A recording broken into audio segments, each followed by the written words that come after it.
Hello guys, જય સ્વામિનારાયણ બધાને, જય માતાજી. આપણું આપણે રંગેલું ભાવનગર બીજો ભાગ આવી ગયો છે, એટલે કે બીજો પૂરો થયો છે. હમણાં જલ્દી અપલોડ કરી દઉં છું. અત્યારે હવે ત્રીજો ભાગ હલે છે, તો તમે જુઓ મારા બ્લોગમાં. હસતા એવા બધા તમને કહીશ બનાવીને. તો ચાલો કન્ટિન્યુ જોતા રહ્યો. હવે તમને બતાવીશ.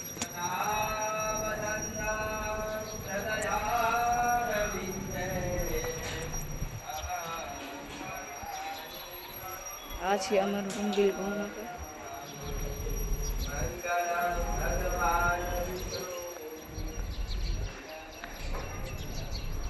આ છે રંગીલું આપણું ભાવનગર છે. તો હવે થોડુંક માહિતી આપી દઉં. એટલે કે રંગીલું ભાવનગરની માહિતી. ભાવનગરની માહિતી. અહીંયા શ્રી મહારાજા કૃષ્ણકુમારસિંહજીનો અહીંયા બંગલો છે, પણ અહીંથી આટલો બધો દેખાશે નહીં. તો થોડુંક ઝૂમ કરું. અહીંથી ચોખ્ખો બંગલો અમારે અહીં દેખાય. થોડુંક ઝૂમ કરીને તમને બતાવું છું. કન્ટિન્યુ જોતા રહેજો.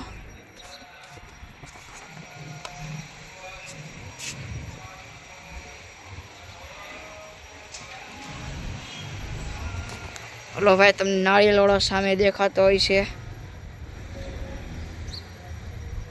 જોરિયો અમે નાળિયેર ઉભી છે. એની બાજુ ઓલો છે નળિયાવાળા પથ્થર દેખાતા છે. ઓલા બધા ઝાડ બહુ છે. થોડુંક ઓછું કરવું તમને બતાય.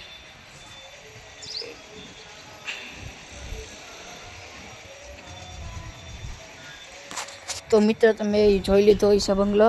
એ અમારા મહારાજા કૃષ્ણકુમારસિંહજીનો બંગલો છે. અને એટલે કે એને અહીંયા ચોખ્ખો છે બોતળાવ.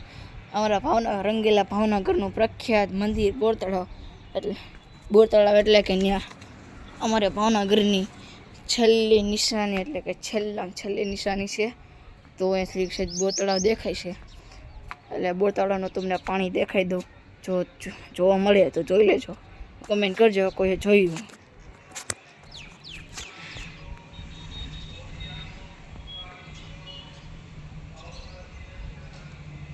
જો મિત્રો, તમને ચોખ્ખું પાણી દેખાતું હોય છે.